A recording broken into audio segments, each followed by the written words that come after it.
సింగా యొక్క సైనికులైన పులులు డ్రాగన్ మీద ఎక్కి కాలుడి యొక్క సైన్యాన్ని చూద్దామని వెళ్ళారు. కాలుడి సైన్యం డ్రాగన్ని చూసి వెంటనే నిప్పుతో ఉన్న బాణాలని వదిలి దాడి చేశారు.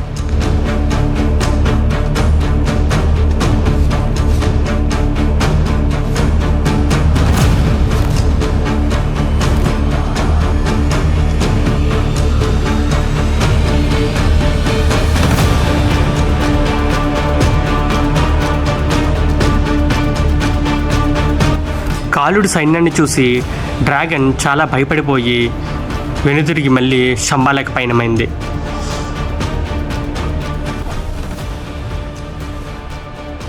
సైనికులందరూ కూడా ఆ మృగం వెళ్ళిపోయినందుకు ఎంతో సంబరపడ్డారు. సైనికులందరూ కలిసి గుహలోపల ఏముందో తెలుసుకుందామని గుహలోపలికి వెళ్ళడానికి ప్రయత్నిస్తున్నారు. నిప్పు కాగడాలతో గుహలోపలికి వెళ్తున్నారు.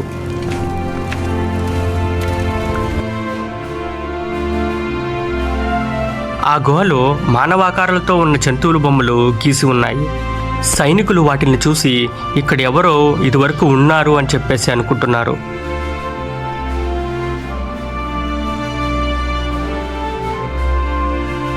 ఇంకా లోపలికి వెళ్ళి చూస్తే అక్కడ ఎంతో అందమైన పువ్వులు మెరుస్తూ కనిపిస్తున్నాయి.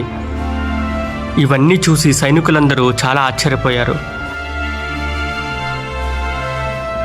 సైనికులు ఇంకా లోపలికి నడుస్తూ గుహ మొత్తాన్ని చూస్తుండగా వాళ్ళకి బంగారు వర్ణంతో కూడిన కొన్ని దారులు గుహలో కనిపించాయి.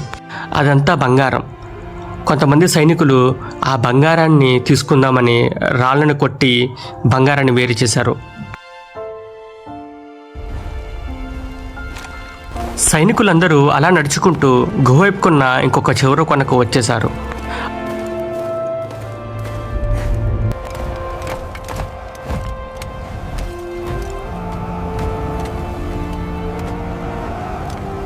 ఆ ఎత్తైన పర్వతాల మధ్య వాళ్ళు నడుస్తుండగా వాళ్ళకు ఒక అందమైన శివలింగం కనిపించింది.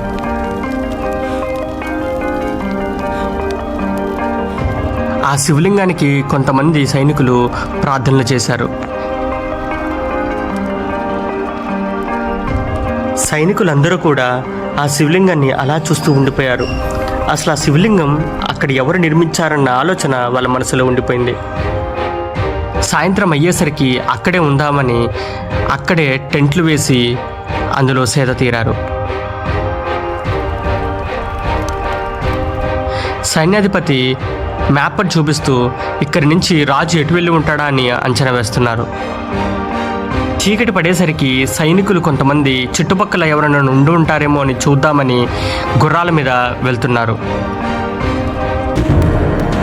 మరోవైపు డ్రాగన్ ఆకాశంలో ఎగురుకుంటూ శంబాలకి వస్తుంది.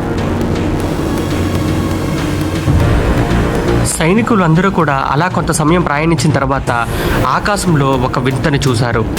అదే డ్రాగన్. కాలుడు సైన్యాన్ని భయపడి డ్రాగన్ వెనుదిరిగి వస్తుండగా సైనికులు ఆ డ్రాగన్ని ఆకాశంలో చూశారు.